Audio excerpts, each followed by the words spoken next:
الحمد لله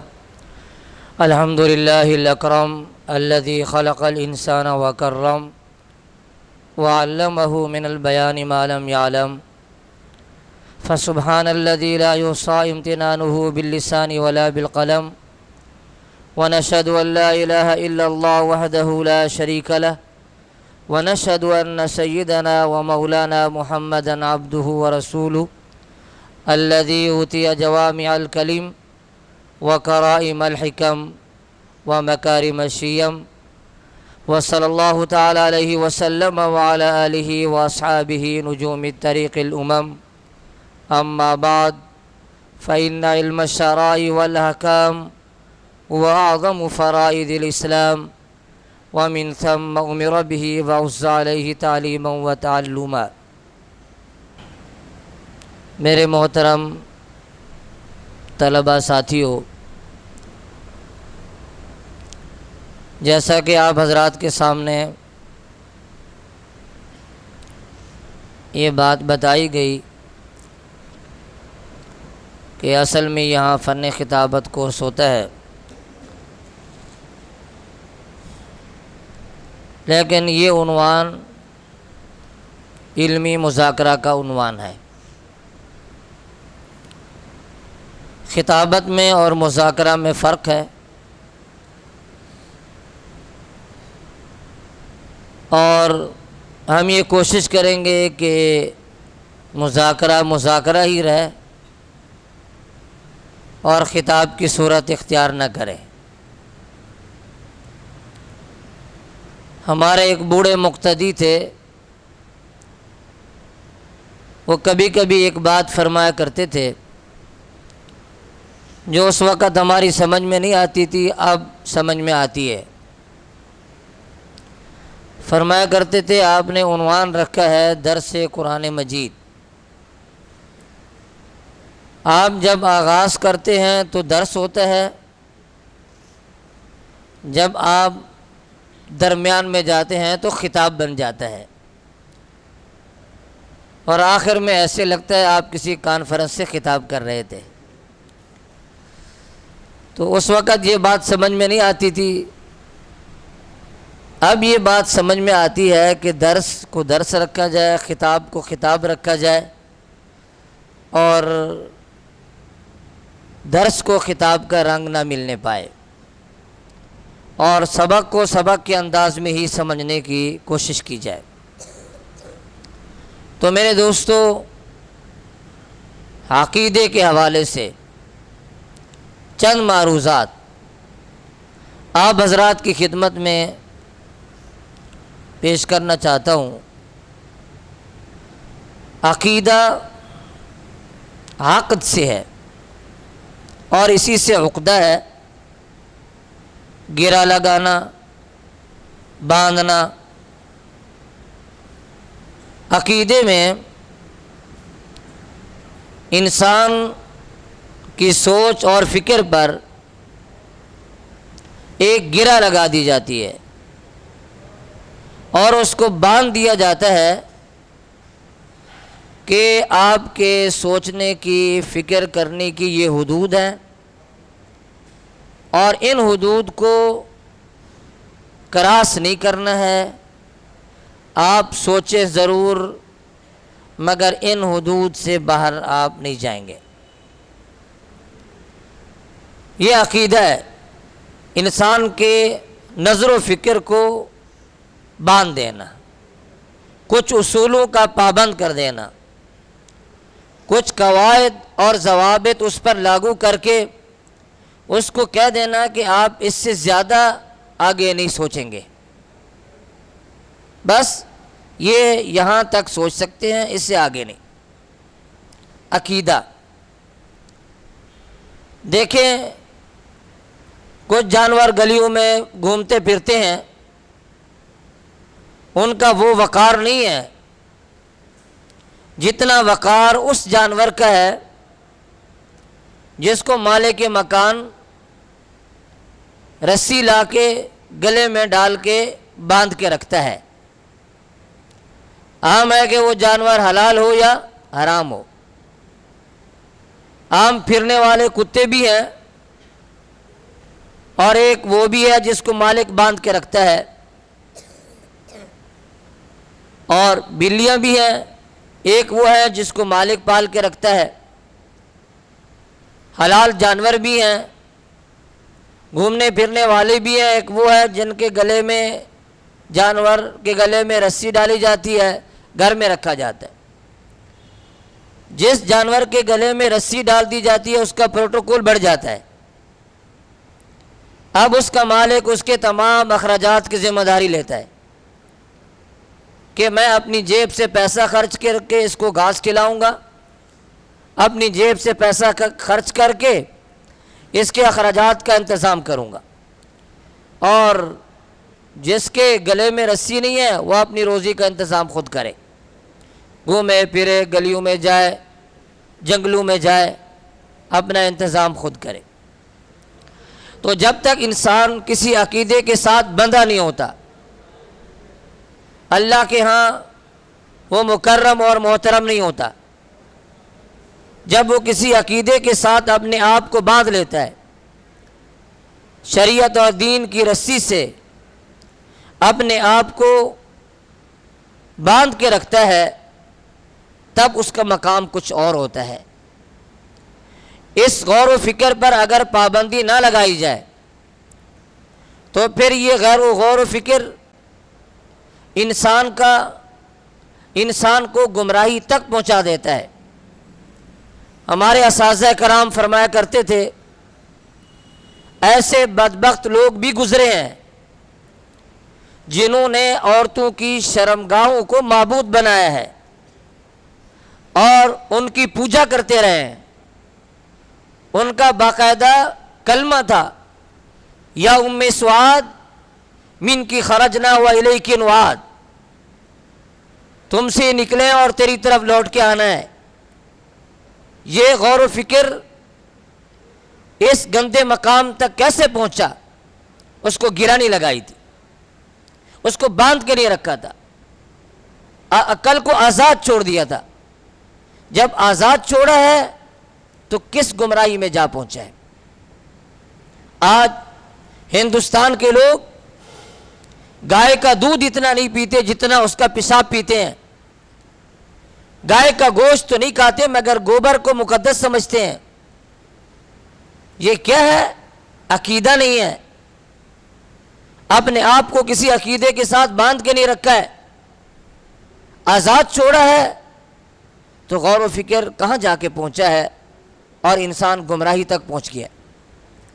تو عقیدہ نام ہے اپنے آپ، اپنے عقل و نظر پر گرا لگانے کا اور ایک محدود حد تک رہنے کا اور اس کے آگے نہ بڑھنے کا۔ ایک صحت مند روحانی زندگی کے لیے صحت مند عقیدہ ضروری ہے۔ آدمی اگر روحانی طور پہ صحت مند رہنا چاہتا ہے تو عقیدے کو صحیح رکھنا ہوگا۔ عقیدہ صحیح ہے تو اس کی روحانی زندگی صحت مند ہے، عقیدہ فاسد ہے اس کی روحانی زندگی بھی فاسد ہے۔ انسان میں اس کا عقیدہ حاکم ہوتا ہے اور انسان محکوم ہوتا ہے۔ انسان کا عقیدہ جو فیصلہ کرتا ہے انسان اس پر عمل کرتا ہے۔ انسان کے عقیدے کا جو تقاضا ہوتا ہے انسان اپنے عقیدے کے تقاضے کے مطابق اپنی زندگی گزار رہا ہوتا ہے۔ عقیدے کا درست ہونا کتنا ضروری ہے اور کتنا اہم ہے، اس کو آپ چند مثالوں سے سمجھیں۔ اگر آپ ایک کا ہندسہ لگاتے ہیں، ایک لکھتے ہیں، اب ایک یہ ہے کہ آپ ایک لکھیں اور اس کے دائیں طرف صفریں بڑھائیں۔ دوسرا یہ طریقہ ہے کہ آپ ایک لکھ کر اس کے بائیں طرف آپ صفریں لگائیں۔ اگر آپ ایک لکھتے ہیں اور اس کی دائیں طرف صفریں لگاتے ہیں تو 1 سے 10 بنے گا، 10 سے 100 بنے گا، 1000 بنے گا، 10,000 بنے گا، لاکھ بنے گا، کروڑ 10 کروڑ بنے گا، اور وہ جتنا زیرو آپ لگائیں گے اس سے اس ایک کی ویلیو بڑھتی ہے۔ اور اگر آپ ایک کے دوسرے طرف زیرو لگائیں گے جتنا بھی لگا لیں وہ کسی کام کے نہیں ہیں۔ تو اگر آپ کا عقیدہ صحیح ہے پھر آپ اعمال کے جتنا زیرو لگاتے جائیں، آپ تلاوت کریں، آپ نماز پڑھیں، آپ عبادت کریں، تو یہ زیرو آپ کے کام کے ہیں اور ویلیو بڑھ رہی ہے۔ اور اگر عقیدہ غلط ہے، عقیدہ فاسد ہے، عقیدے میں صحت نہیں ہے، پھر آپ ایسے سمجھیں آپ ایک سے الٹی طرف آپ زیرو لگا رہے ہیں۔ آپ نماز پڑھیں گے کوئی فائدہ نہیں ہے، آپ کوئی نیک کام کریں گے کوئی اجر نہیں ہے، آپ جتنا بڑے بزرگ بن جائیں، جب آپ کے عقیدے میں فتور ہے، عقیدے میں فساد ہے، آپ کے یہ اعمال کسی کام کے نہیں، آخرت میں ان اعمال کا کوئی وزن نہیں۔ بنیادی چیز عقیدہ درست ہوگا تو پھر یہ اعمال کے زیرو کام کے ہیں۔ جب آپ ایک نمبر سے دائیں طرف زیرو لگائیں گے عقیدہ درست کر کے تو پھر اعمال کی ویلیو ہے، اور اگر آپ الٹی طرف لگائیں گے عقیدہ صحیح کیے بغیر تو اعمال کی کوئی حیثیت نہیں ہے۔ نمبر 2، دوسری مثال سے آپ سمجھے عقیدے کا صحیح ہونا کس قدر ضروری ہے اور عقیدے کا صحیح ہونا کس قدر اہم ہے۔ ایک ہے بنجر زمین، ایک ہے زرخیز زمین۔ بنجر زمین پر اگر آپ بیج بوتے ہیں تو وہ بیج ضائع ہو جاتا ہے، اس سے کوئی چیز اگتی نہیں ہے۔ اسی طرح اگر کوئی پتھر ہے، آپ پتھر کے اوپر بیج رکھتے ہیں تو بے فائدہ ہے۔ پتھر میں صلاحیت نہیں ہے کہ بیج کے اندر جان ڈالے اور پودا اگائے، وہ بیج ڈالنا فضول ہے۔ اور اگر آپ زرخیز زمین میں بیج ڈالتے ہیں تو وہ کارآمد ہے، اس سے جس چیز کا بیج ڈالا ہے وہ اگے گا اور کوئی نہ کوئی فائدہ آپ کو حاصل ہوگا۔ کھیتی اگے، باغ اگے، درخت اگے، کچھ نہ کچھ تو اگے گا۔ اگر عقیدہ صحیح نہیں ہے تو پھر زمین بنجر ہے اور زمین پتھریلی ہے، آپ عبادت کے جتنا بیج لگائیں وہ کسی کام کے نہیں ہیں۔ آپ پتھر پہ بیج لگا رہے ہیں، آپ بنجر زمین میں بیج لگا رہے ہیں جو کسی کام کے نہیں ہیں۔ اور اگر آپ کا عقیدہ صحیح ہے تو آپ زرخیز زمین کی طرح ہیں، اب آپ عبادات کے بیج لگائیں گے تو وہ کارآمد ہوں گے، وہ مفید ہوں گے، ان کا کوئی نہ کوئی نتیجہ نکلے گا، ان کا کوئی نہ کوئی ثمرہ نکلے گا۔ یہ دوسری مثال ہے، یہ ہم آپ کو سمجھانے کی کوشش کر رہے ہیں کہ عقیدہ کس قدر اہم ہے اور عقیدے کا صحیح ہونا کیوں ضروری ہے۔ تیسری مثال دیکھیں آپ، ایک درخت ہے، نیچے اس کا تنا ہے موٹا سا، اوپر اس کی شاخیں ہیں۔ صحیح عقیدے کی مثال تنے کی سی ہے اور شاخیں یہ انسان کے اعمال ہیں۔ اگر درخت کا تنا مضبوط ہو تو اوپر شاخیں بھی ہری بھری اور مضبوط ہوتی ہیں، اور اگر تنا کمزور ہو تو شاخیں بھی سوکھ جاتی ہیں اور شاخوں میں جان نہیں ہوتی ہے۔ اگر عقیدہ صحت مند ہے پھر آپ کے اعمال بھی صحت مند ہیں، ہرے بھرے ہیں، سرسبز و شاداب ہے۔ اور اگر عقیدے کا تنا کمزور ہے تو آپ کے اعمال بے جان ہیں، سوکھے ہوئے، جلے ہوئے اور بیکار حیثیت کے ہیں۔ اگر عقیدے کا تنا مضبوط نہیں ہے، عقیدے کا تنا مضبوط ہے تو شاخیں اعمال بھی مضبوط ہیں، اور اگر عقیدہ مضبوط نہیں ہے تو پھر شاخیں یعنی اعمال کے اندر بھی کوئی مضبوطی نہیں ہوگی۔ چوتھی مثال سمجھیں آپ ایک تعمیر کھڑی کرتے ہیں، ایک نیچے کا فلور ہے، پھر اوپر، پھر اوپر، پھر اوپر، کئی منزل عمارت۔ یہ جو نیچے والا فلور ہے، نیچے والی منزل ہے، گراؤنڈ فلور، یہ آپ کا عقیدہ ہے، اور اوپر کی تمام منزلیں بامنزل اعمال کی۔ یہ نیچے والی منزل میں اگر کمزوری آئی، اوپر تمام جو منزل ہے سب میں کمزوری آئے گی۔ اور اگر نیچے والا حصہ مضبوط ہے، اوپر کی تمام منزلیں مضبوط رہیں گی۔ تو نیچے والی منزل یہ آپ کا عقیدہ ہے۔ اگر عقیدہ مضبوط ہے تو آپ کے اعمال مضبوط ہیں، اور اگر عقیدہ مضبوط نہیں ہے تو آپ کے اعمال مضبوط نہیں ہیں۔ تو عقیدے کی اہمیت، جب تک عقیدہ درست نہ ہو تب تک اعمال اور انسان کی زندگی میں روحانیت، جان، نور، قبولیت کے آثار پیدا نہیں ہوتے۔ اسی طرح جب ہم تھوڑا آگے بڑھتے ہیں عقیدے کی اہمیت پر، ہم یہ دیکھتے ہیں کہ نبی کریم صلی اللہ علیہ وسلم نے سب سے پہلے صفا پہاڑی پر کھڑے ہو کر ارشاد فرمایا، اے لوگو، اگر میں تمہیں کہوں کہ پہاڑ کے پیچھے سے دشمن حملہ آور ہونا چاہتا ہے، آپ میری تصدیق کرو گے؟ تمام لوگوں نے کہا جی ہاں بالکل، ہم آپ کی تصدیق کریں گے، اور آپ نے کبھی بھی جھوٹ نہیں بولا ہے، ہمیشہ آپ سچ بولتے ہیں۔ یہ بات بھی آپ کی سچ ہوگی کہ واقعتاً دشمن حملہ کر رہا ہوگا۔ آپ علیہ السلام نے فرمایا، اگر تمہیں میرے اوپر اعتماد ہے تو میں تمہیں قیامت کے دن سے ڈراتا ہوں، میں تمہیں آخرت کے عذاب سے ڈراتا ہوں۔ ابو لہب بدبخت بولا، تبًا لک یا محمد الہذا جمعتنا، آپ کے لیے آپ کے ہاتھ ہلاک ہو جائے کہ آپ نے ہمیں اس وجہ سے جمع کیا، ہلاکت تو آپ کے لیے۔ یہ پہلا خطاب آپ علیہ السلام نے اپنی قوم سے کیا، وہ عقیدے کا خطاب تھا، نماز کا خطاب نہیں تھا، روزے کا خطاب نہیں تھا، حج کی بات نہیں تھی۔ پہلا خطاب عقیدے کا خطاب تھا کہ آخرت کا عقیدہ رکھنا ہے، کہ قیامت ایک دن قائم ہونی ہے، آخرت کو سامنے رکھنا ہے۔ تو آپ علیہ السلام نے پہلا خطاب عقیدے پہ فرمایا۔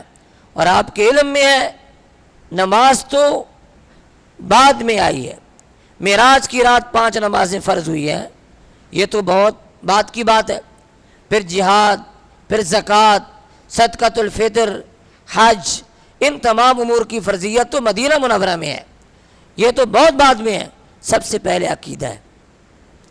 اسی طرح ہم دیکھتے ہیں کہ جب آپ کسی کافر کو مسلمان بناتے ہیں، کوئی غیر مسلم ہے، آپ چاہتے ہیں آپ اس کو اسلام کی دعوت دیں، اسلام میں لائیں، تو پہلا کام کلمہ طیبہ پڑھاتے ہیں، پہلا کام کلمہ طیبہ پڑھاتے ہیں۔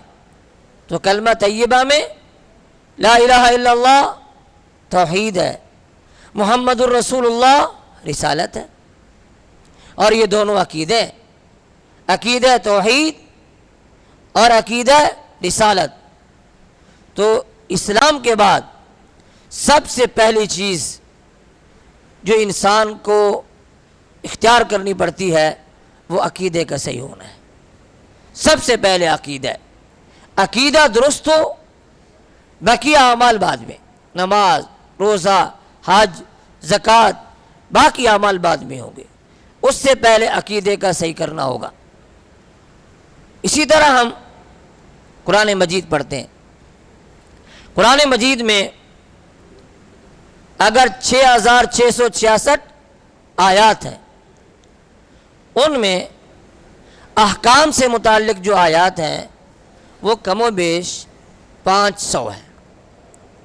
6666 میں سے احکام کی جو آیات ہیں وہ تقریباً 500 ہیں۔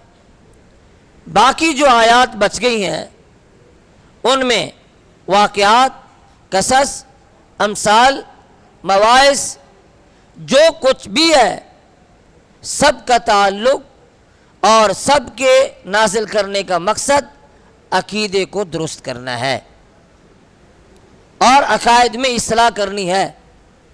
تو 500 آیات احکام کی ہے، اور باقی پورا قرآن مجید آپ سے عقیدے کی صحت کا تقاضا کرتا ہے کہ آپ کا عقیدہ درست ہونا چاہیے۔ اور قرآن مجید کے نزول کا اہم مقصد اور اہم مضمون عقائد کی اصلاح ہے۔ قرآن مجید میں زیادہ تر توحید، رسالت، قیامت، موت، حشر، جنت، جہنم، یہ زیادہ تر قرآن مجید میں ذکر کیے جاتے ہیں۔ ان سب کا تعلق عقیدے سے ہے کہ آپ کے عقیدے کو درست ہونا چاہیے۔ اور پھر حضرت آدم علیہ السلام سے لے کر سید دو عالم صلی اللہ علیہ وسلم تک تمام انبیاء علیہ السلام نے جو مشترک پیغام چلایا ہے، توحید، رسالت، قیامت، سب کا تعلق عقیدے سے ہے۔ یہ پیغام مشترک ہے، ہر آدم علیہ السلام سے لے کر آپ علیہ السلام تک یہ پیغام مشترک ہے۔ عقائد کی اصلاح ہونی چاہیے اور عقیدے کی اصلاح ہونی چاہیے۔ اسی طرح جب آپ قرآن مجید پڑھتے ہیں، اس میں آپ دیکھتے ہیں ان الذین آمنوا وعملوا الصالحات، ان الذین آمنوا وعملوا الصالحات، اکثر آپ پڑھتے ہیں ایمان کا تعلق عقیدے سے ہے، عملوا الصالحات اعمال کی بات ہے۔ اس میں آپ دیکھتے ہیں عقیدے کا نمبر پہلے ہے، اعمال کا نمبر بعد میں ہے۔ سب سے پہلے عقیدہ صحیح کرنا ہوگا، اس کے بعد اعمال کی باری ہے۔ سب سے پہلے عقیدے کی اصلاح ہے، اس کے بعد اعمال کی اصلاح ہے۔ تو قرآن مجید کا یہ اسلوب ہمیں بتا رہا ہے کہ عقائد کی اہمیت کس قدر ہے اور عقیدے کی طرف توجہ کس قدر ضروری ہے۔ ہر جگہ قرآن مجید ہمیں یہی پیغام دے رہا ہے کہ عقائد کو سمجھو، عقائد کی اہمیت کو سمجھو۔ عقیدے کا صحیح ہونا یہ انتہائی اہم ہے اور انتہائی ضروری ہے۔ عقیدہ انسان کا کس قدر اہم ہے، آپ کو معلوم ہے کہ جب انسان کا انتقال ہوتا ہے، قبر میں آپ 3 سوال کے بارے میں پڑھتے ہیں آپ، من ربک، من نبیک، ما دینک۔ اس میں نہ نماز کا سوال ہے، نہ روزے کا سوال ہے، نہ تلاوت کا سوال ہے، عقیدے کا سوال ہے۔ قبر میں آپ سے پہلا سوال عقیدے کا سوال ہے۔ من ربک، عقیدہ توحید بتاؤ۔ من نبیک، عقیدہ رسالت بتاؤ۔ اور دین تمہارا کیا تھا، کون سا عقیدہ رکھتے تھے آپ۔ قبر میں سوال عقیدے کا ہے، پہلا سوال عقیدے کا ہے۔ عقیدے کے بارے میں سوال ہوگا۔ یہ عقائد کی اہمیت اور یہ عقائد کی فضیلت ہے کہ عقائد کس قدر اہم ہے۔ عقیدے کی اہمیت اس سے بھی واضح ہوتی ہے کہ اگر عقائد صحیح ہیں تو اعمال بھی صحیح ہیں، عقائد فاسدہ ہیں تو اعمال بھی فاسدہ ہیں۔ یہ اعمال انسان کے عقیدے پر علامت ہے، انسان کے عقیدے کی نشانی ہے۔ آپ دیکھتے ہیں ایک بندہ قبر پہ گرا ہوا ہے، سجدہ کر رہا ہے، بس آپ کو پتہ چل گیا اس کا تعلق کس مسلک سے ہے۔ اب آپ پوچھیں گے نہیں، کیوں؟ یہ اس کا عمل اس کے عقیدے کی علامت ہے، اس کا عمل اس کے عقیدے پر دلیل ہے۔ آپ کو قبر کے سجدے نے بتایا یہ فلاں مسلک سے تعلق رکھتا ہے، یہ فلاں قوم سے تعلق رکھتا ہے اور ان کے عقائد یہ ہیں۔ آپ کو اس کے عمل نے بتایا کہ یہ کس طبیعت کا آدمی ہے اور کس طریقے کا ہے۔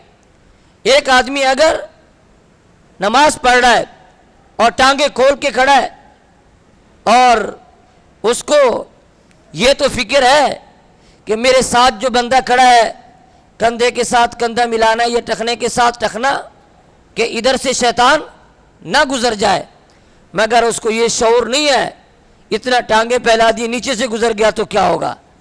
آپ نے اس کو دیکھا، آپ نے پہچان لیا کہ اس کا عقیدہ کیا ہے اور اس کا مسلک کیا ہے۔ اس کے عمل نے آپ کو بتایا، آپ نے پوچھا نہیں، آپ نے اس سے کوئی بات نہیں کی ہے۔ یہ عمل علامت ہے اس کے عقیدے کی، یہ عمل علامت ہے اس کے مسلک کی۔ یہ جو ہے عمل بتا رہا ہے کہ اس کا عقیدہ کس طرح کا ہے اور یہ کس ٹائپ کا آدمی ہے۔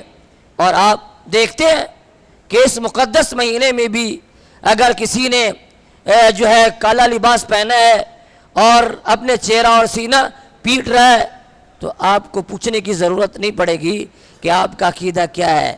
اس کا عمل بتا رہا ہے، اس کا عمل بتا رہا ہے کہ اس کا عقیدہ کیا ہے، اس کا عمل دلیل ہے، اس کا موقف کیا ہے اور یہ کون سا مسلک رکھتا ہے. اعمال تو علامت ہے عقیدے کی. اگر آپ کا عقیدہ درست ہے تو آپ کے اعمال گواہی دیں گے کہ اس انسان کا عقیدہ کیا ہے، درست ہے. اگر عقیدہ فاسد ہے تو انسان کے اعمال شہادت دیں گے کہ اس انسان کا عقیدہ صحیح نہیں ہے اور یہ کسی اور مسلک سے تعلق رکھتا ہے یا کسی اور عقیدے سے تعلق رکھتا ہے. تو عقیدے کی اہمیت اس سے واضح ہوتی ہے کہ اعمال اصل عکس ہے انسان کے عقیدے کا، علامت ہے انسان کے عقیدے کی. تو عقیدے کا صحیح کرنا ہوگا تاکہ اعمال بھی صحیح ہوں، عقیدے میں جان ہو تاکہ اعمال میں بھی جان پیدا ہو جائے. عقیدے کی اہمیت پر بات کر رہے ہیں ہم. دیکھیں، عقیدہ اگر صحیح نہ ہو تو اعمال ضائع ہے، اعمال کا کوئی فائدہ نہیں ہے.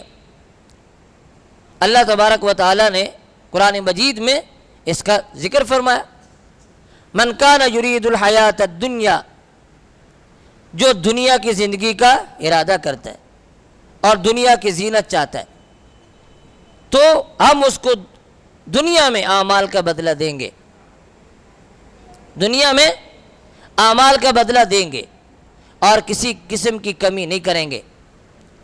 آخرت میں کوئی حصہ نہیں ہے. وَحَبِطَ مَا صَنَعُوا فِيهَا وَبَاطِلٌ مَا كَانُوا يَعْمَلُونَ. جو کچھ کیا آخرت کے اعتبار سے برباد ہے، آخرت کے اعتبار سے ضائع ہے اگر عقیدہ صحیح نہیں ہے. تو یہاں ایک قول کے مطابق یہ آیت خاص ہے کفار کے ساتھ، دوسرے قول کے مطابق یہ عام ہے کفار کو اور مسلمانوں کو. لیکن اگر پہلی رائے کو آپ دیکھتے ہیں تو جب عقیدہ کفریہ ہو تو انسان کے نیک اعمال کا کوئی فائدہ نہیں ہے اور وہ سارے اعمال کیا ہے، ضائع، آخرت کے اعتبار سے کوئی فائدہ نہیں ہے. صحیح مسلم کی روایت ہے، حضرت حکیم بن حزام رضی اللہ تعالی عنہ آپ علیہ السلام سے عرض کیا، رسول اللہ صلی اللہ علیہ وسلم، زمانہ جاہلیت میں جو ہم نے نیک کام کیے ان کا کیا ہوگا؟ آپ علیہ السلام نے فرمایا، اسلمت علی ما اسلفت، اسلمت علی ما اسلفت، آپ انہی اعمال پر ایمان لائے جو آپ نے زمانہ جاہلیت میں کیے. اب اس حدیث شریف کا مطلب کیا ہے اور مفہوم کیا ہے؟ مختلف مطلب شارحین نے لکھے ہیں. ایک مفہوم یہ ہے، اسلمت علی ما اسلفت، آپ نے جو نیک اعمال زمانہ جاہلیت میں کیے اس کی برکت سے اللہ تعالیٰ نے آپ کو ایمان اور اسلام کی توفیق دی ہے، بس اس کے علاوہ اور کوئی اجر نہیں ہے. زمانہ جاہلیت میں نیک کام کیے، ان کی برکت سے آپ کو اسلام کی سعادت ملی، ایمان کی دولت سے سرفراز ہوئے، مگر آخرت میں اس کا کوئی اجر نہیں ہے. دوسرا مطلب اس حدیث شریف کا یہ ہے، آپ نے جو زمانہ جاہلیت میں نیک کام کیے اس کا فائدہ صرف اتنا ہے کہ آپ کو ان نیک کاموں کی عادت بن گئی، لہٰذا اب آپ ایمان لائے ہیں، اب نیک کاموں کی پہلے سے عادت ہے، آپ کو کوئی مشکل نہیں ہوگی، آپ نیک اعمال سر انجام دیں گے. تو یہی فائدہ ہے آپ کا، جو زمانہ جاہلیت میں نیک کام کیے، مزید ان کا کوئی اجر نہیں ہے. تیسرا مطلب اس حدیث شریف کا یہ ہے، آپ نے جو نیک کام کیے، جو نیک کام آپ نے کیے اس کے بدلے میں دنیا میں آپ کی تعریف کر دی گئی کہ آپ بڑے سخی ہیں، آپ اچھے کام کرنے والے ہیں. دنیا میں آپ کو سخی کہہ دیا گیا اور اچھا انسان کہہ دیا گیا، آخرت میں کوئی اجر نہیں ہے۔ تو یہ تینوں مطلب جو ہیں یہ ہمیں بتا رہے ہیں کہ کفر کی حالت میں، عقیدے کے فساد کی حالت میں جو نیک اعمال کیے ان کا کوئی بھی آخرت میں اجر نہیں ہے۔ دنیا میں کچھ مل جائے تو الگ بات، آخرت میں کوئی اجر نہیں ہے۔ ساری دنیا کے گناہ جو ہے بخشے جا سکتے ہیں، مگر ایک گناہ بخشا نہیں جائے گا۔ ان اللہ لا یغفر ان یشرک بہ ویغفر ما دون ذلک لمن یشاء، جو گناہ نہیں بخشا جائے گا اس کا تعلق عقیدے سے ہے، عمل سے نہیں ہے۔ عقیدے کے فساد کی وجہ سے فرمایا شرک کا گناہ معاف نہیں کیا جائے گا۔ تو دنیا میں جو نیک کام کی عقیدے کے فساد کے ساتھ، آخرت میں ان کا کوئی اجر نہیں ہے، کوئی اجر و ثواب نہیں ہے۔ عبداللہ بن جدعان زمانہ جاہلیت کا ایک سخی تھا، حضرت ابوبکر صدیق رضی اللہ تعالیٰ عنہ کا رشتہ دار تھا، ان کے خاندان سے تھا، سخی آدمی تھا۔ اما عائشہ صدیقہ رضی اللہ تعالیٰ عنہ نے آپ علیہ السلام سے پوچھا کہ یہ عبداللہ بن جدعان سخی آدمی تھا، غریبوں کو کھانا کھلاتا تھا، فقیروں کا خیال کرتا تھا، یہ بخشا جائے گا؟ آپ علیہ السلام نے فرمایا نہیں، اس نے کبھی بھی نہیں کہا رب اغفر لی خطیئتی یوم الدین، یعنی ایمان نہیں لایا تھا، ایمان نہیں لایا تھا۔ عبداللہ بن جدعان شروع میں تو یہ ایسے تھا جیسے آوارے لڑکے ہوتے ہیں، غنڈہ بدماش تھا، کسی کو تھپڑ مارتا، کسی کو مکہ مارتا، کسی کو مار کے آ جاتا۔ ماں باپ اس سے بہت تنگ تھے، بالآخر باپ نے اس کو نکال دیا گھر سے، یہاں سے نکل جاؤ۔ یہ گھر سے نکلا خودکشی کے ارادے سے، کیا کرنی ہے؟ خودکشی۔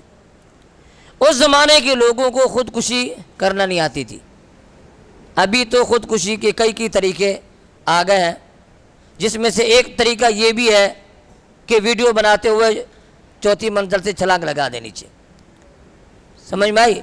ہاں، ٹک ٹاک کے چکر میں، یوٹیوب کے چکر میں اوپر سے جمپ لگائیں، پیچھے کو منہ کرتے ہوں اور نیچے گر جائیں۔ ایک طریقہ یہ بھی ہے آخرت میں جلدی پہنچنے کا، اور بھی کئی طریقے ہیں جس میں انسان جلدی جا سکتا ہے۔ اس زمانے کے لوگوں کو خودکشی کا طریقہ نہیں آتے تھا، اپنے آپ کو مارنا کیسے، وہ پریشان تھا، جنگل میں پہاڑوں کی طرف نکل گیا، ایک غار دیکھا، غار، اس غار میں ایک بڑا سانپ ہے، اژدہا ہے، چمکدار آنکھیں ہیں، خوفناک ہے۔ خوش ہو گیا کہ خودکشی کا سامان مل گیا۔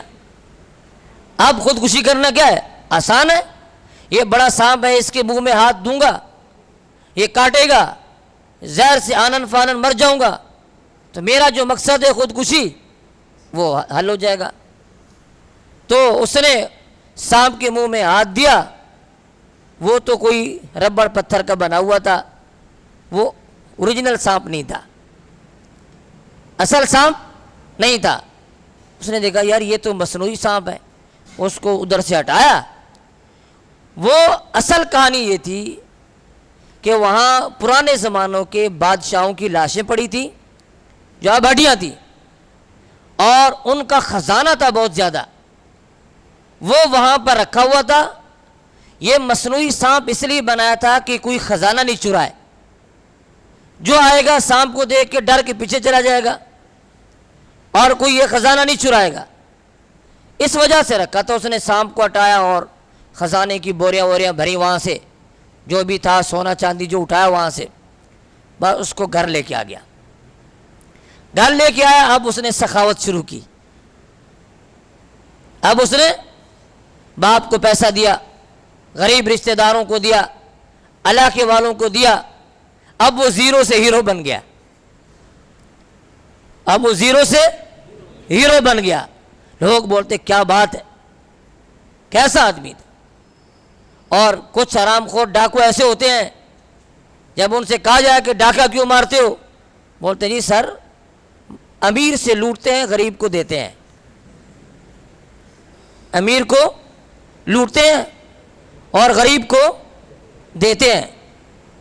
تو یہ ہمارے طلباء بیٹھے ہوئے ہیں، ساتھی جامعہ انوار القرآن کے، ان کو ہم سناتے رہتے ہیں۔ ہمارے مدرسے کا ایک طالب علم جو ہے وہ روڈ پہ نکل گیا، ڈاکو نے اس کو پکڑ لیا، تلاشی لی، موبائل نکلا 5 روپے والا، موبائل 5 روپے والا نکلا، بالکل بیکار۔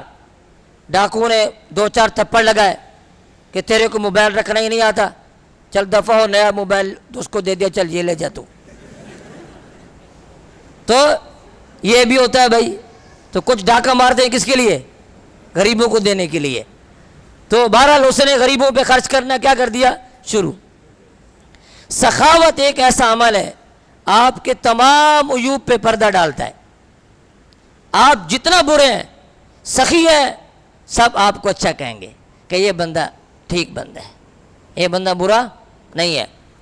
تو اس نے بھی خرچ کیا، اتنا خرچ کیا کہ جیسے آج کل سفر کرتے یہاں سے حیدرآباد، وہاں جو روڈ تھا، روڈ تو نہیں تھا، جو راستہ بھی تھا، اونٹ جاتے تھے، اس نے بڑے بڑے پلر بنائے، پلر اونٹ کے قد کے برابر، اس کے اوپر کھانا، دال، روٹی، پانی پلر کے اوپر رکھ دیتا تھا، یہاں سے لے کر حیدرآباد تک۔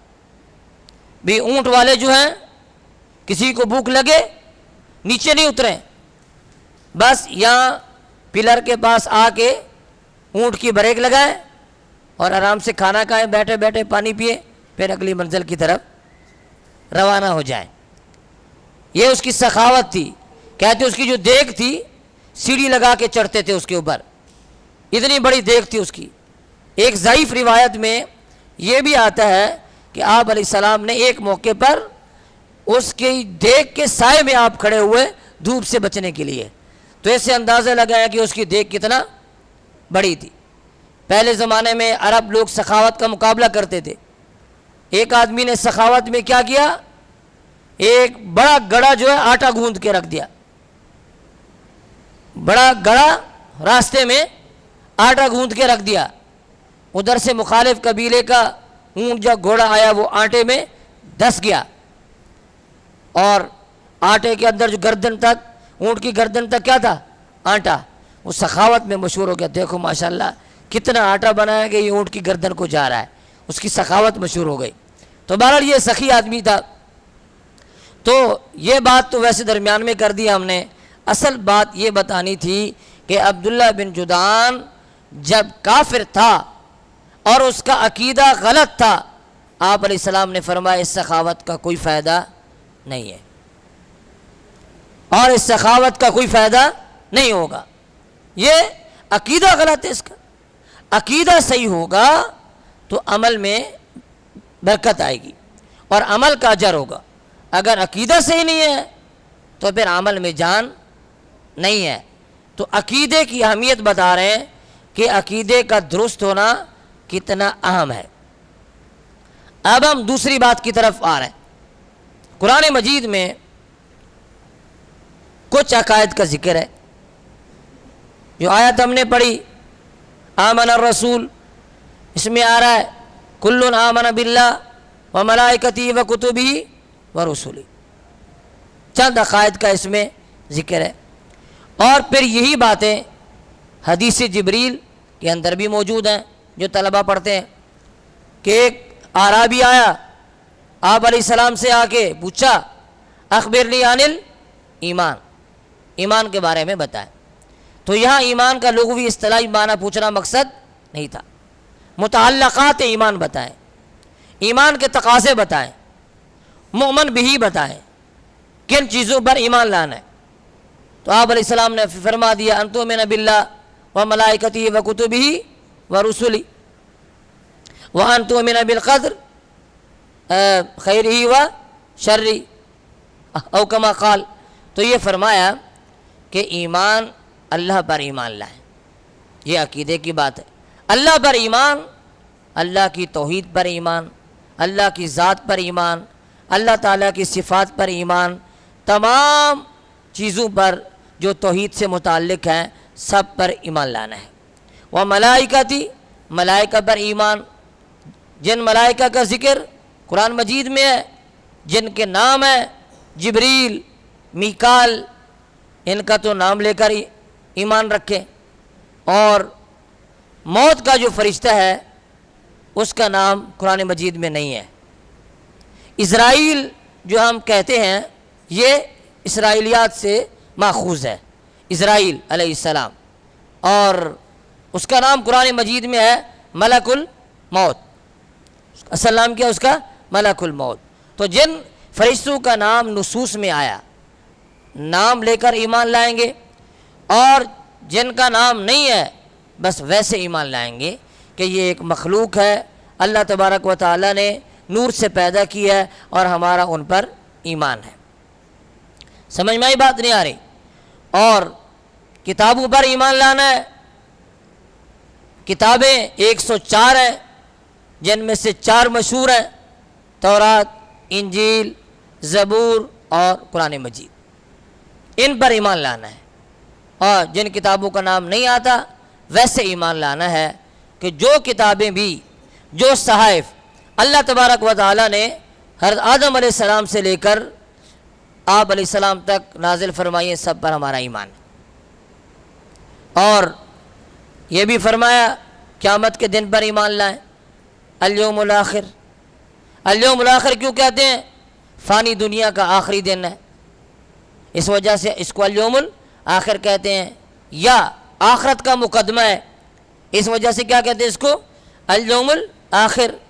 دنیا کی زندگی کا آخری دن ہے، الیوم الاخر۔ قیامت پر کیا لانا ہے؟ ایمان لانا ہے۔ تقدیر پر ایمان لانا ہے، تقدیر جیسی بھی ہو آپ نے کیا لانا ہے؟ ایمان، اچھی ہو یا بری۔ تقدیر کوئی بری نہیں ہوتی، جو آپ کو بری لگے وہ بھی ایمان رکھو، یہ بھی اللہ تعالیٰ کی طرف سے۔ جو کچھ ہے تقدیر تو اچھی ہی ہے، مگر جو آپ کی طبیعت کے مطابق نہ ہو۔ آپ کا ایکسیڈنٹ ہو گیا، ٹانگ ٹوٹ گئی، ظاہر ہے آپ کو اچھا نہیں لگا، لیکن آپ عقیدہ رکھیں گے یہ بھی اللہ تعالیٰ کی طرف سے، اور یہ بھی وہاں سے ہوا ہے۔ عقیدہ رکھیں گے ادھر، یوں نہیں بولیں گے اگر میں بریک لگا لیتا بچ جاتا، اگر ایسے کٹ مارتا بچ جاتا، اگر میں یہ راستہ نہیں آتا تو بچ جاتا، اگر میں یہ نہ کر رہا ہوتا تو اگر مگر سے کچھ نہیں ہونا تھا، جو ہونا تھا وہ ہو کے رہنا تھا، سو ہو چکا، بس اب صبر کریں۔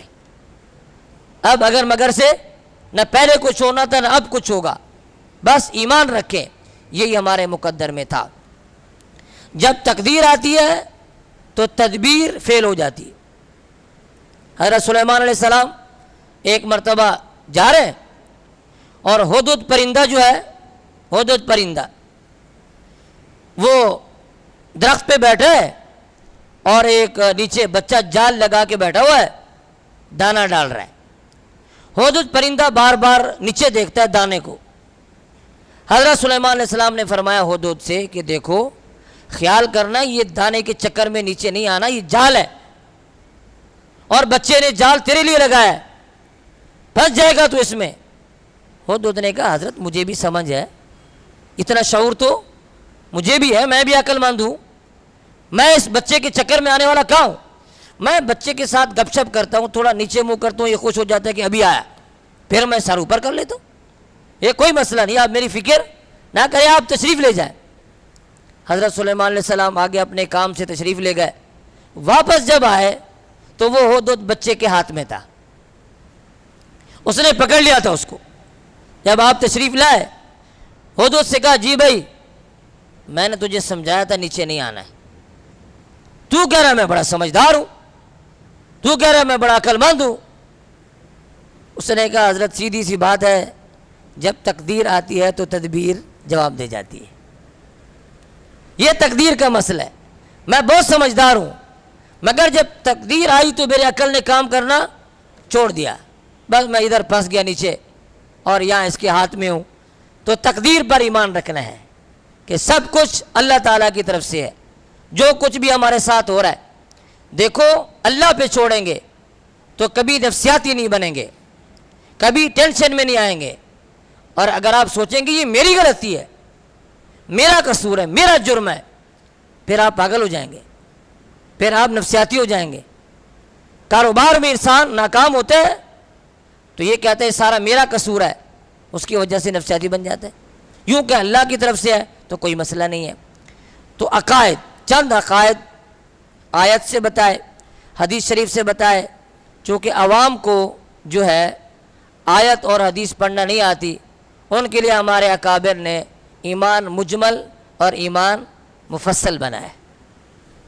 معلوم ہے نا، ایمان مجمل اور ایمان وہ اسی آیت اور اسی حدیث سے ماخوذ ہے، اسی آیت اور اسی حدیث سے ماخوذ ہے ایمان مجمل اور ایمان مفصل۔ اس کا تعلق اسی سے ہے کہ آپ کو ایمان لانا ہے۔ تو عقائد کی بات کر رہے تھے ہم، اب بتا رہے ہیں عقائد کا ماخذ۔ عقائد کہاں سے لیے جاتے ہیں؟ عقائد کا ماخذ کیا ہے؟ عقائد دو قسم پر ہیں۔ بعض عقائد ادلہ قطعیہ سے لیے جاتے ہیں اور بعض عقائد ادلہ ظنیہ سے لیے جاتے ہیں۔ جو ادلہ قطعیہ سے لیتے ہیں، ادلہ قطعیہ اصل تو دو ہیں، قرآن مجید اور سنت متواترہ۔ یہ دو دلیل قطعیہ ہیں، حجت قطعیہ، قرآن مجید اور سنت متواترہ۔ اس کے ساتھ ملحق ہے صحابہ کرام کا وہ اجماع جو انہوں نے قولاً اور عملاً کیا ہو، عملاً بھی اجماع کیا ہو، قولاً بھی۔ جیسے حضرت ابو بکر صدیق رضی اللہ تعالیٰ عنہ کی خلافت پر اجماع قولاً بھی ہے، عملاً بھی ہے۔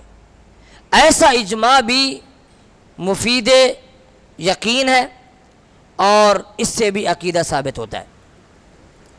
اور جو عقیدہ ان تین چیزوں سے ثابت ہوگا، قرآن مجید سے، سنت متواترہ سے اور اس اجماع سے، اجماع کی تین قسمیں ہیں لیکن ان میں سب سے اقویٰ کا ذکر میں نے کیا ہے، جس میں صحابہ کرام نے قولاً اور عملاً اجماع کیا ہو، یہ والا اجماع قطعی ہے۔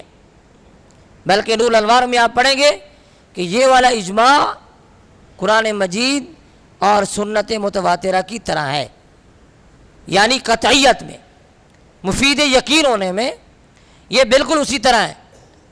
تو یہ عقائد، یہ وہ عقائد ہیں جو ادلہ قطعیہ سے کیا ہوتے ہیں؟ ثابت ہوتے ہیں۔ پھر یہ جو عقائد ادلہ قطعیہ سے ثابت ہوتے ہیں، پھر آگے دو طرح ہو جاتے ہیں۔ بعض عقائد وہ ہیں جو ہر انسان کو معلوم ہے، اس کو بتانے کی حاجت نہیں ہوتی ہے۔ ہر انسان کو معلوم ہے نمازیں کتنا ہے؟ 5۔ ہر انسان کو معلوم ہے نمازیں کتنا ہے؟ 5۔ ہر کسی کو معلوم ہے اذان اسلام کا شعار ہے، ہر انسان کو معلوم ہے۔ جو ادلہ قطعیہ سے عقیدہ ثابت ہے، اگر وہ عوام میں اس قدر معروف ہو کہ ان کو تعارف نہ کرانا پڑے تو کہا جاتا ہے یہ والا عقیدہ ضروریات دین سے تعلق رکھتا ہے۔ کیا کہتے ہیں اس کو؟ یہ ضروریات دین سے تعلق رکھتے ہیں۔ عقیدہ ختم نبوت یہ ادلہ قطعیہ سے ثابت اور ضروریات دین میں سے۔ عقیدہ ختم نبوت ادلہ قطعیہ سے ثابت اور ضروریات دین میں سے ہے، لہذا اس عقیدے کا منکر کافر ہوگا، اس عقیدے کا منکر کافر ہوگا۔ قرآن مجید کا محفوظ ہونا کہ قرآن مجید میں تحریف نہیں ہے، ادلہ قطعیہ سے ثابت اور ہر آدمی کو معلوم ہے، یہ ضروریات دین سے ہوگا، اس کا منکر کافر ہوگا۔ جو تحریف قرآن کا عقیدہ رکھے گا وہ مسلمان نہیں ہوگا۔ ابو بکر رضی اللہ تعالیٰ عنہ کی صحابیت، اذ یقول لصاحبی، آپ کی صحابیت ادلہ قطعیہ سے ثابت اور ضروریات دین میں سے، لہذا آپ کی صحابیت کا منکر کافر ہوگا۔ آپ کی خلافت پر اجماع کا انکار بھی کفر کے زمرے میں آتا ہے۔ تو یہ چند عقائد آپ کو بتائے ہیں جو ادلہ قطعیہ سے ثابت ہونے کے بعد یہ ضروریات دین سے بھی تعلق رکھتے ہیں۔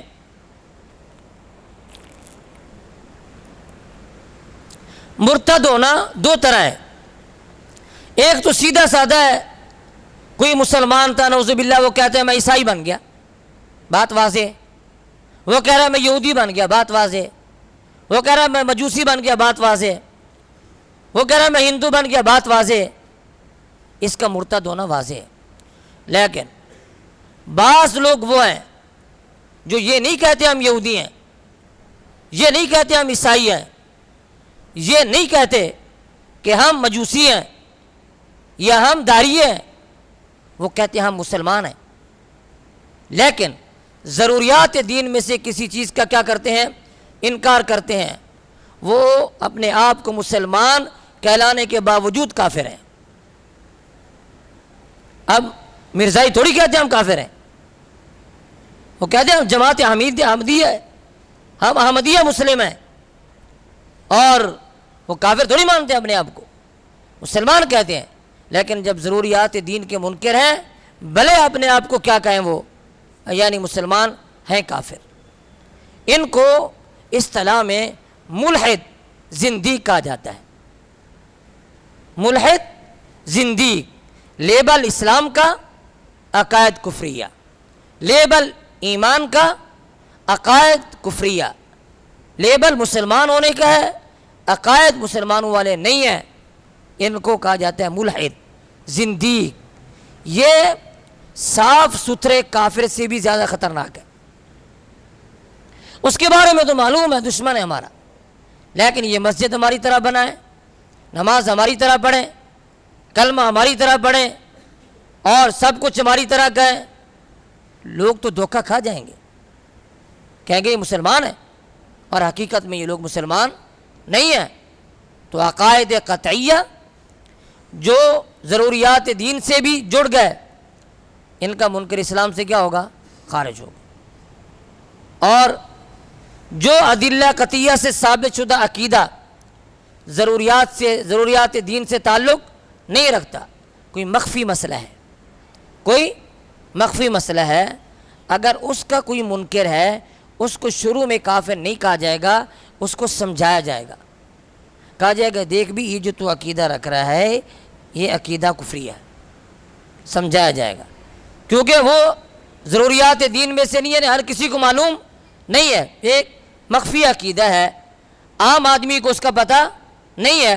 تو شروع میں اسٹارٹ میں کوئی جاہل اگر ایسی بات کر دے تو آپ اس کو کافر نہیں کہیں گے، کافر نہیں کہیں گے، اس کو سمجھائیں گے۔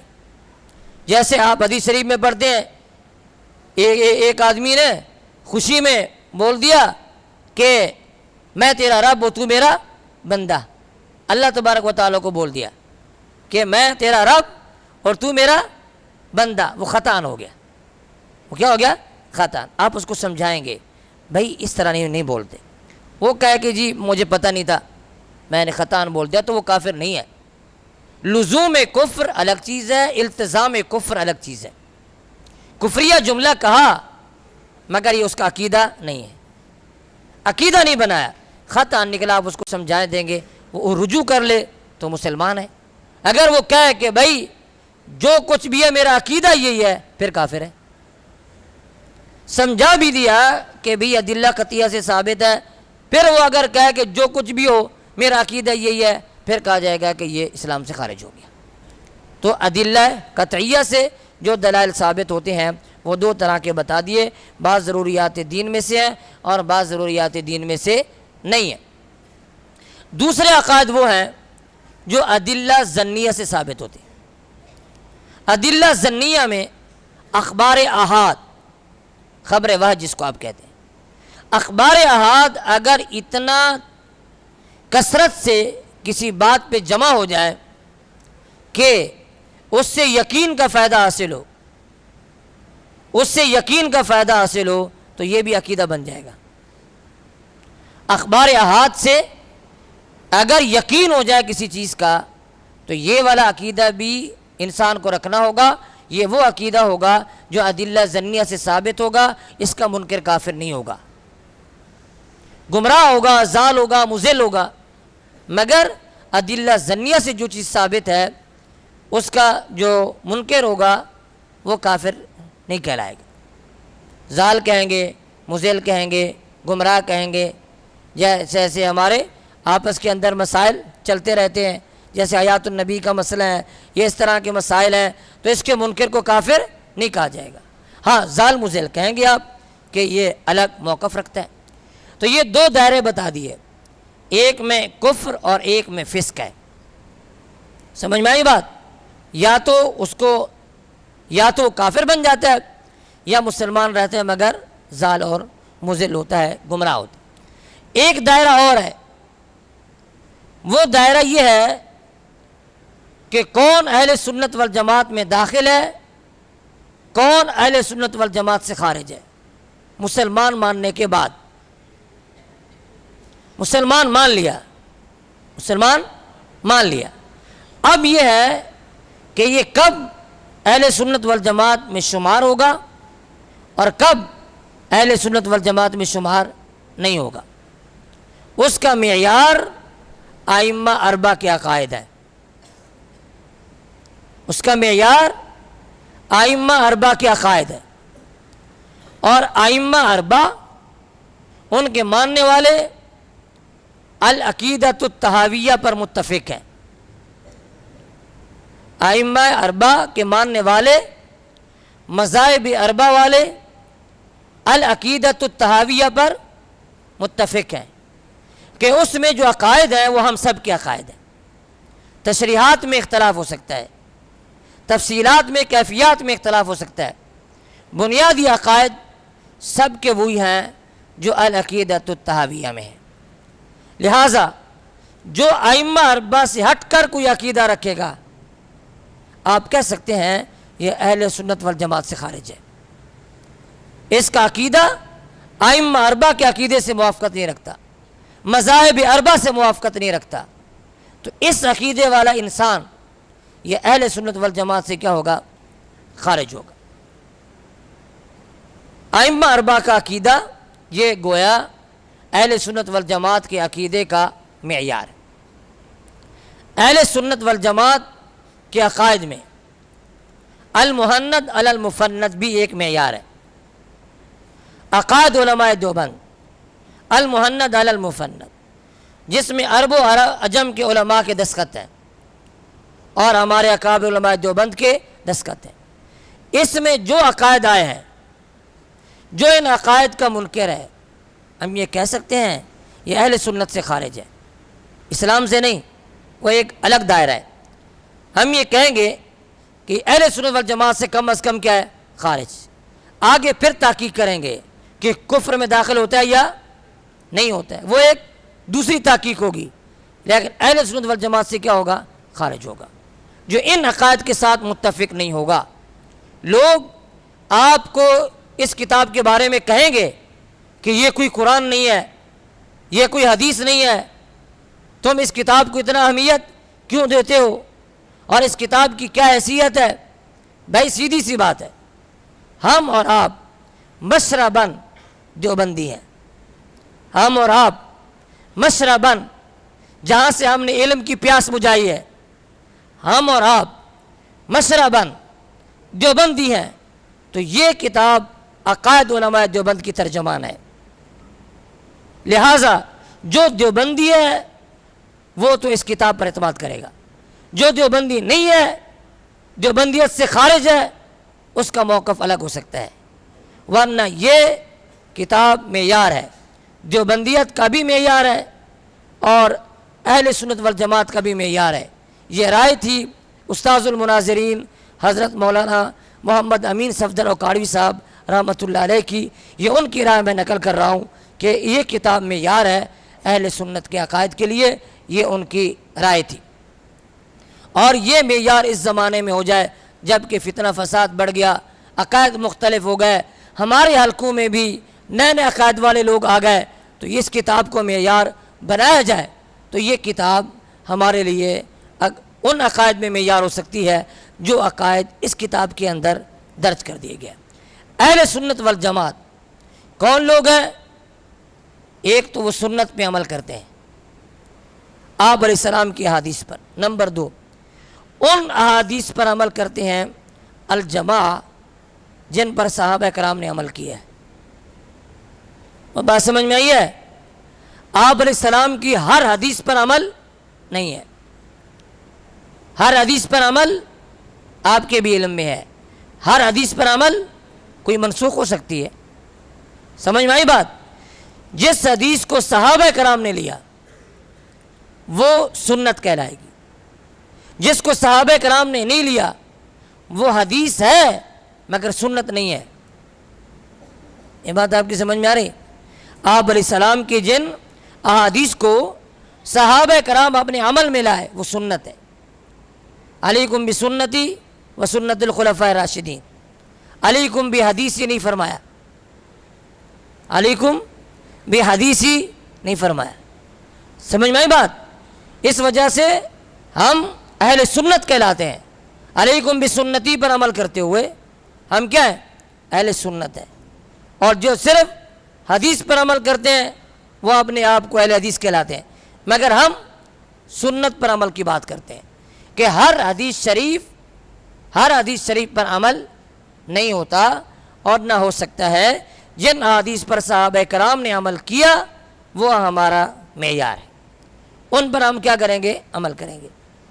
قرآن مجید میں یوم تبیض وجوہ و تسود وجوہ، قیامت کے دن کچھ لوگوں کے چہرے سیاہ ہوں گے اور کچھ لوگوں کے چہرے سفید۔ حضرت عبداللہ ابن عباس، ابو سعید خدری رضی اللہ تعالی عنہما فرماتے ہیں اہل سنت والجماعت کے چہرے سفید ہوں گے، اہل بدعت کے چہرے سیاہ ہوں گے۔ اہل سنت والجماعت کے چہرے سفید ہوں گے اور اہل بدعت کے چہرے سیاہ ہوں گے۔ اہل سنت والجماعت الکامل لابن اسیر میں ہے، سید دو عالم صلی اللہ علیہ وسلم نے فرمایا حسن اور حسین اہل سنت کی آنکھوں کی ٹھنڈک ہے۔ حسن اور حسین اہل سنت کی آنکھوں کی کیا ہے؟ ٹھنڈک ہے۔ تو یہ اہل سنت کا لفظ جو ہے یہ نصوص سے ماخوذ ہے، سمجھ میں آئی بات؟ تو اہل سنت والجماعت یہ ہم لوگوں کا جو ہے مشرب ہے، ہم لوگوں کا نام ہے، لقب ہے اہل سنت والجماعت۔ تو اس کا معیار ائمہ اربع، مذاہب اربع کے عقائد ہے۔ جو مذاہب اربع سے نکلے گا وہ اہل سنت والجماعت کے دائرے سے نکلے گا، اور جو ان کے ساتھ رہے گا وہ اہل سنت والجماعت کے دائرے میں رہے گا۔ یہ ایک دائرہ ہے جو ہم نے آپ کو بتایا۔ ایک بات اور ذہن میں آ گئی، قرآن مجید میں ہے وَأَنَّ هَذَا صِرَاطِي مُسْتَقِيمًا فَاتَّبِعُوا، یہ میرا سیدھا راستہ ہے اس پہ چلو۔ تفسیر قرطبی میں آپ دیکھیں گے کہ اس میں لکھا ہے ہر امت کے فرقے تھے کتنا؟ 72۔ بنی اسرائیل کی فرقے کتنا تھے؟ 72۔ اس امت کے ہیں 73، اس امت کے 73۔ یہ 73واں فرقہ کون سا ہے؟ یہ 73واں فرقہ کون سا ہے جو پہلی امتوں میں نہیں تھا؟ تو وہاں بعض عارفین کا قول لکھا ہے یہ 73واں فرقہ ہم یعادون العلماء ویبغضون الفقہاء، یہ 73واں جو طبقہ ہے، فرقہ ہے، یہ وہ ہے جو علماء سے دشمنی رکھتا ہے اور فقہائے کرام سے بغض رکھتا ہے۔ یہ فرقہ اس امت میں ہے۔ پہلے امتوں کے لوگ اپنے اہل علم کی، اپنے فقہاء کی اتنا قدر تو کی ہے کہ ان کو خدا بنا دیا، اتخذوا احبارهم ورهبانهم اربابا من دون اللہ، لیکن ایسی بے قدری نہیں کی ہے جس طرح یہ امت کرتی ہے۔ بات سمجھ میں آئی نہیں آ رہی؟ تو یہ گمراہ فرقے ہیں جو آپ کو علماء سے نفرت سکھائیں یا فقہاء سے بغض آپ کو بتائیں، فقہاء کرام سے ان کو نفرت ہو، یہ گمراہ فرقے ہیں۔ علماء کرام جو ہمارے اکابر گزرے ہیں اور جو موجود ہیں جمہور کے ساتھ چلنا میری اور آپ کی نجات کا ذریعہ ہے، شاذ لوگوں کے ساتھ چلنا یہ گمراہی کا ذریعہ ہے۔ جمہور اکابر کس طرف جا رہے ہیں، ہمیں ان کے ساتھ چلنا ہے۔ علیکم بالجماع اتبعوا السواد الاعظم، اکثریت کے ساتھ آپ کو چلنا ہے کہ بھی اکثریت کس طرف ہے، آپ انہی کا عقیدہ رکھیں گے، انہی کا موقف رکھیں گے، انہی کے ساتھ چلیں گے، تو یہ آپ کی کامیابی کی کیا ہوگی، ضمانت ہوگی۔ تو یہ اہل سنت والجماعت کا دائرہ بتایا کہ اہل سنت والجماعت کا دائرہ کیا ہے، مذاہب اربع اور ائمہ اربع کے مذاہب، ان کے عقائد، یہ ہمارے لیے کیا ہے، معیار۔ یہ عقائد کی باتیں، مذاکرے کی باتیں، یہ پہلے زمانے میں بھی ہوتی رہی ہیں، پہلے زمانے میں بھی ہوتی رہی ہیں۔ تو یہ اس مناسبت سے بتا رہا ہوں کہ اس قسم کے علمی مذاکروں میں ہم سب کو شرکت کرنی چاہیے، اور یہ اکابر سے منقول طریقے ہیں۔ دو باتیں بتا کے اپنی بات کو ختم کر رہا ہوں، دو واقعات ہیں۔ ایک تو یہ کہ امام محمد رحمۃ اللہ علیہ مدینہ منورہ چلے گئے، امام مالک رحمۃ اللہ علیہ سبق پڑھا رہے تھے، تو امام محمد رحمۃ اللہ علیہ قریب جا کے بیٹھ گئے، لوگ سوالات کر رہے ہیں، آپ نے بھی ایک سوال کر دیا، علمی مذاکرے کی بات ہے۔ امام صاحب یہ فرمائیں، ایک آدمی جنابت کی حالت میں ہے، پانی مسجد کے اندر ہے، نماز کا وقت ہو گیا ہے، یہ آدمی کیا کرے؟ آدمی جنابت کی حالت میں ہے، پانی کہاں ہے؟ مسجد کے اندر ہے، نماز کا وقت ہے، کیا کرے؟ امام مالک صاحب رحمۃ اللہ علیہ بار بار فرما رہے ہیں بھئی یہ مسجد میں داخل نہیں ہو سکتا، جنبی مسجد میں داخل نہیں ہو سکتا، کیونکہ حدیث شریف میں واضح ہے۔ امام محمد رحمۃ اللہ علیہ فرما رہے ہیں حضرت میں یہ پوچھ رہا ہوں نماز کا کیا کرے؟ پھر مسجد میں تو داخل نہیں ہو سکتا، تو پانی اس کو ملے گا نہیں، اور پھر نماز جاتی ہے تو کیا کرے؟ تو امام مالک رحمۃ اللہ علیہ وہی فرما رہے ہیں بھی مسجد میں تو نہیں جا سکتا۔ جب بار بار سوال کیا تو امام مالک رحمۃ اللہ فرمایا تو بتا دے، آپ بتا دیں کہ ایسا بندہ کیا کرے؟ امام محمد رحمۃ اللہ علیہ نے فرمایا ایسا بندہ تیمم کرے، تیمم کر کے مسجد میں داخل ہو جائے، ادھر سے پانی لائے، باہر آ کے غسل کرے، جا کے نماز پڑھے۔ یہ امام محمد رحمۃ اللہ علیہ نے فرمایا۔ تو امام مالک رحمۃ اللہ علیہ حیران ہوئے، بھی یہ جوان تو بڑا ہوشیار ہے۔ پوچھا میں نہیں نا، آپ کہاں سے ہیں؟ آپ کہاں سے ہیں؟ یہ والی بات تھوڑا باریک ہے، غور کریں گے۔ آپ کہاں سے ہیں؟ امام محمد رحمۃ اللہ نے فرمایا من ہادی، بس کیا فرمایا؟ من ہادی، مشار الیہ کیا ہے یہ نہیں بتایا، من ہادی۔ اچھا، امام مالک رحمۃ اللہ علیہ سمجھے یہ حاضی ہی سے مراد لے رہا ہے مدینہ منورہ، کہ میرا تعلق مدینہ منورہ سے۔ امام مالک رحمۃ اللہ فرمایا کہ میں نے تو تجھے یہاں کبھی نہیں دیکھا ہے،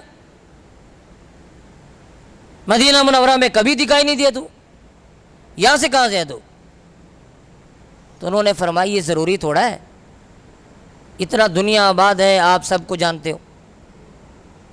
یہ بات فرمائی اور وہاں سے اٹھ کے چلے گئے امام محمد رحمۃ اللہ علیہ۔ جب وہ چلے گئے تو امام مالک رحمۃ اللہ علیہ نے ساتھیوں سے پوچھا یہ بندہ کون تھا، اس بندے کو کوئی جانتا ہے؟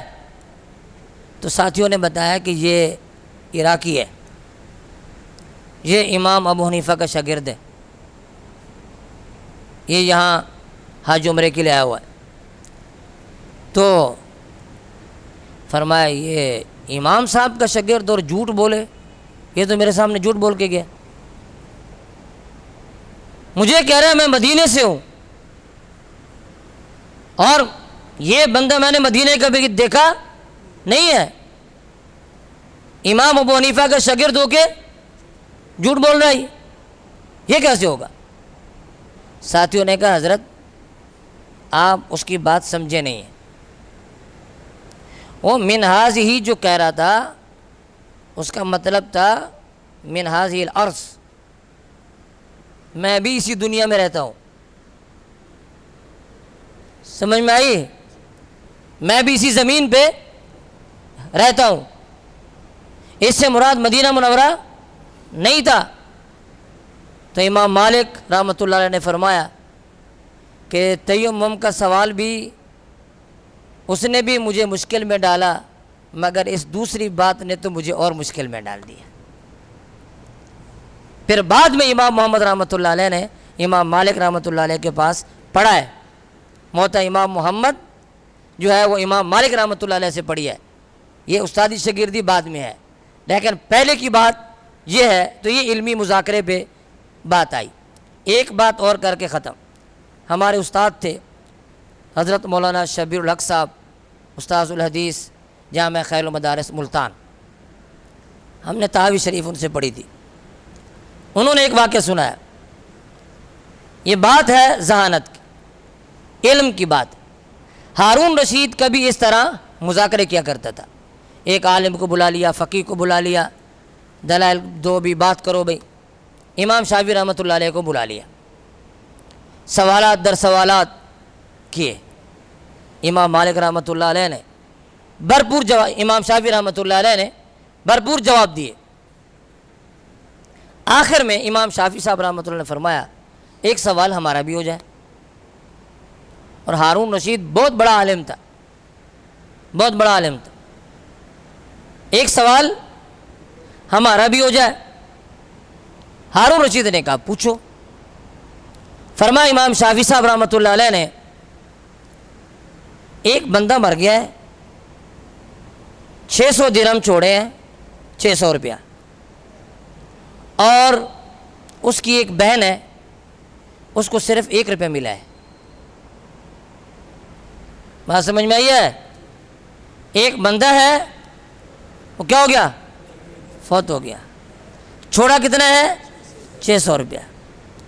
اس کی ایک بہن ہے، اس کو ملا 1 روپیہ۔